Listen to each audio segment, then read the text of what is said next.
Langsung saja ke soal-soalnya. Instrumen penilaian yang paling sesuai digunakan untuk menilai perkembangan kemajuan belajar peserta didik pada kompetensi-kompetensi yang dipelajari adalah instrumen penilaian. Kita ketahui bahwa proyek itu menghasilkan sebuah produk di mana di situ ada pengetahuan dan keterampilan. Tapi apakah itu sudah cukup untuk menilai perkembangan kemajuan belajar peserta didik? Kemudian kinerja praktik. Kinerja praktik menilai tentang keterampilan, kemudian pengamatan lebih pada sikap atau berasal dari observasi. Jawaban yang paling tepat yaitu yang kata kuncinya menilai perkembangan kemajuan belajar peserta didik. Paling tepat adalah jawaban yang C, portofolio. Kenapa jawabannya C? Karena portofolio itu instrumen penilaian di mana kita dapat mengetahui perkembangan kemajuan peserta didik secara kontinu komprehensif. Portofolio tersebut itu merupakan laporan lengkap tentang segala aktivitas peserta didik yang berkenaan dengan kegiatan pembelajaran yang diikutinya. Jadi di situ portofolio berasal dari kumpulan-kumpulan hasil karya peserta didik atau penilaian selama dia mengikuti pembelajaran tertentu. Jadi jawaban yang paling tepat adalah yang C. Selanjutnya, soal hendaknya mampu mengelompokkan antara peserta didik yang berkemampuan tinggi dan peserta didik berkemampuan rendah. Hal itu dapat dilihat dari di situ kata kuncinya itu mengelompokkan berkemampuan tinggi dan peserta didik berkemampuan rendah. Nah, soal itu kriterianya dilihat dari mana? Kita definisikan dulu istilah-istilah di bawah opsi jawaban. Validitas, suatu ukuran yang menunjukkan tingkat kesahihan suatu tes. Suatu tes dikatakan valid apabila tes tersebut mengukur apa yang hendak diukur, artinya soalnya itu sesuai dengan indikator. Kemudian reliabilitas adalah suatu keajekan suatu tes untuk mengukur atau mengamati sesuatu menjadi objek ukur. Suatu tes dapat dikatakan mempunyai reliabilitas yang tinggi jika tes tersebut dapat memberikan hasil yang tetap sama atau konsisten. Kemudian di situ jawaban yang paling tepat adalah yang B, daya pembeda soal. Untuk memperoleh alat evaluasi yang baik, salah satunya butir soal itu mempunyai pembeda yang baik. Maksudnya, sebuah butir soal mempunyai kemampuan untuk membedakan antara peserta didik yang mengetahui jawaban dengan benar dengan peserta didik yang tidak dapat menjawab soal tersebut dengan benar. Jadi opsinya yang paling benar yang daya pembeda soal. Kemudian soal ketiga, validitas yang berkenaan dengan aspek sikap, kepribadian, motivasi, minat, dan bakat termasuk dalam validitas yang kita garis bawahi dulu. Yang penting di situ adalah aspek sikap, kepribadian, motivasi, minat, dan bakat. Kita definisikan dulu. Validitas kriteria, validitas suatu instrumen dengan membandingkan dengan instrumen yang lain. Kemudian validitas serupa atau face validity, validitas yang menunjukkan apakah alat pengukur dari segi rupanya nampak mengukur apa yang ingin dia ukur. Kemudian validitas isi memastikan bahwa pengukuran memasukkan sekumpulan item yang memadai dan mewakili yang mengungkap konsep. Kemudian validitas bangun atau construct validity, validitas yang berkaitan dengan kesanggupan suatu alat ukur untuk mengukur pengertian suatu konsep yang diukur. Pengujian validitas konstruk merupakan proses yang terus berlanjut selama dengan perkembangan konsep mengenai thread yang diukur. Artinya di sini selama proses pembelajaran itu kita lihat validitas konstruknya seperti apa. Validitas yang sesuai dari soal itu yaitu validitas konstruk, di mana validitas tersebut mengukur aspek sikap, kepribadian, minat, dan bakat. Merujuk pada dimensi kognitif dari revisi taksonomi Bloom yang termasuk dalam kemampuan higher order thinking skill atau HOTS adalah kita ketahui bahwa taksonomi Bloom di situ ada 6 tingkatan. Ya, di sini kata kuncinya itu higher order thinking skill atau HOTS. Di sini ada HOTS, ada LOTS. LOTS berarti lower order thinking skill. Di situ ada C1 sampai C6. Di situ kata kerja operasional yang digunakan untuk membuat suatu indikator. Di situ HOTS dimulai dari C4, C5 dan 6. Berarti di situ menganalisis, mengevaluasi, sinonimnya mensintesis, mencipta, mengkreasi. Terkadang ada sumber lain bahwa taksonomi Bloom dibagi menjadi 3, yaitu LOTS, MODS, yaitu medium, sama high. Jadi kalau dibagi 3 otomatis C1, C2 itu LOTS, menerapkan menganalisis C3, C4 itu MODS, dan HOTS itu C5 sama C6. Jadi jawabannya yang C, menganalisis, mensintesis, dan mengkreasi.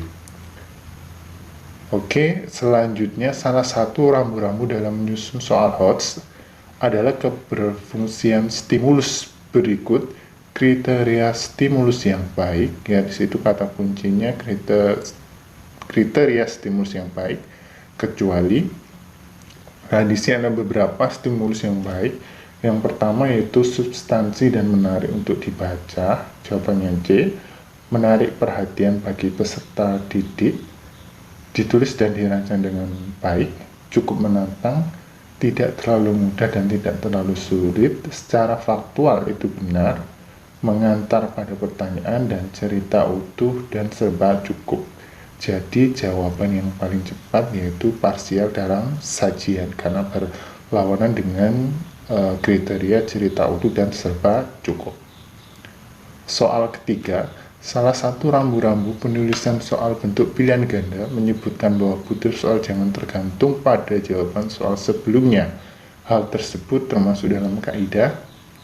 Kata kuncinya di situ butir soal jangan bergantung pada jawaban soal sebelumnya. Nah, di sini menurut Puspendik 2016, kaidah penulisan soal bentuk pilihan ganda di situ ada 3 kaidah, yaitu kaidah materi, kaidah konstruksi, dan kaidah bahasa. Contoh kaidah materi itu soal harus sesuai indikator.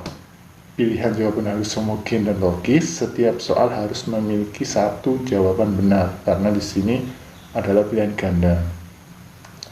Yang kedua yaitu contoh kaidah konstruksi. Pokok soal dirumuskan dengan jelas. Penulisan butir soal tidak boleh bergantung pada jawaban soal sebelumnya. Yang ketiga yaitu contoh kaidah bahasa. Setiap butir soal harus menggunakan bahasa yang sesuai dengan kaidah bahasa Indonesia, yaitu sesuai dengan ejaan yang disempurnakan. Dari penjelasan tentang kaidah diperoleh jawaban yang paling benar adalah yang B, yaitu konstruksi. Suatu acuan bagi guru dalam melaksanakan kegiatan pembelajaran sehingga dapat membantu proses belajar peserta didik secara optimal adalah kata kunci di situ adalah acuan bagi guru dalam melaksanakan kegiatan pembelajaran. Kita definisikan per opsi terlebih dahulu. Deskripsi mata pelajaran yaitu menyangkut pelajaran tertentu, susunan materi dan karakteristiknya. Pengalaman belajar, sejumlah aktivitas siswa yang dilakukan untuk memperoleh informasi atau kompetensi baru sesuai dengan tujuan yang dikehendaki. Silabus mata pelajaran yaitu pedoman pengembangan perangkat pembelajaran lebih lanjut, mulai dari perencanaan, pengelolaan kegiatan, dan pengembangan penilaian.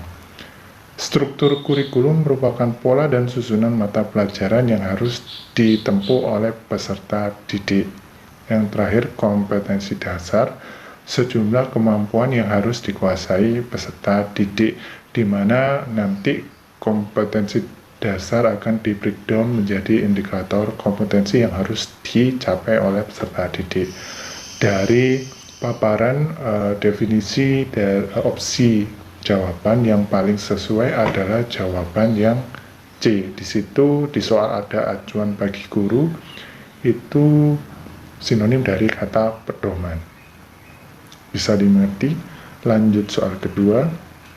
Perhatikan berikut, susunan berikut: membuat soal, menyusun kisi-kisi, analisis silabus, membuat kunci jawaban, menyusun pedoman penskoran, menyusun lembar jawaban. Urutkan langkah-langkah menyusun soal tes yang benar adalah. Kata kuncinya yaitu langkah-langkah menyusun soal tes dengan benar. Dalam menyusun tes, yang pertama yaitu analisis silabus terlebih dahulu.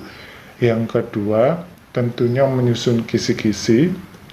Yang ketiga, membuat soal. Jadi kalau kita sudah membuat kisi-kisi, kita bisa membuat soal. Selanjutnya itu menyusun lembar jawaban. Nah, di sini menyusun lembar jawaban itu kita menentukan soal yang kita pakai itu merupakan pilihan ganda atau pilih esai. Jadi kalau pilihan ganda kita harus membuat opsi jawabannya. Kalau uraian berarti tinggal membuat tempat untuk diisi jawabannya. Kemudian langkah selanjutnya yaitu membuat kunci jawaban. Membuat kunci jawaban dari soal yang telah kita buat, ya. Jadi misalkan tadi membuat opsi jawaban A, B, C, D, kunci jawaban harus ada di salah satu pilihan yang telah kita buat. Yang terakhir yaitu menyusun pedoman penskoran. Setelah kita membuat dari analisis silabus, kisi-kisi, sampai kunci jawaban, kita harus menentukan berapa poin yang didapatkan peserta jika menjawab benar. Jadi susunan yang paling benar adalah jawaban yang B. Soal selanjutnya, prosedur yang digunakan dalam penilaian menggunakan tes adalah, kalau kita perhatikan di sini kata kuncinya itu penilaian menggunakan tes. Nah, kalau menetapkan skor tingkatan-tingkatan itu merupakan penilaian keterampilan. Merumuskan indikator pencapaian aspek keterampilan juga keterampilan. Menyusun rubrik pengamatan itu penilaian keterampilan praktik atau bisa penilaian juga bisa. Menentukan aspek keterampilan itu jelas penilaian keterampilan. Yang pertama yaitu penilaian pengetahuan. Di situ menentukan tujuan penilaian, apakah untuk penilaian harian, tengah semester, akhir semester, atau penilaian akhir dalam satuan pendidikan. Dan biasanya di situ menggunakan tes tulis. Jadi jawabannya adalah yang A. Itu saja yang dapat saya sampaikan pada kesempatan kali ini. Jumpa lagi di kesempatan berikutnya. Terima kasih.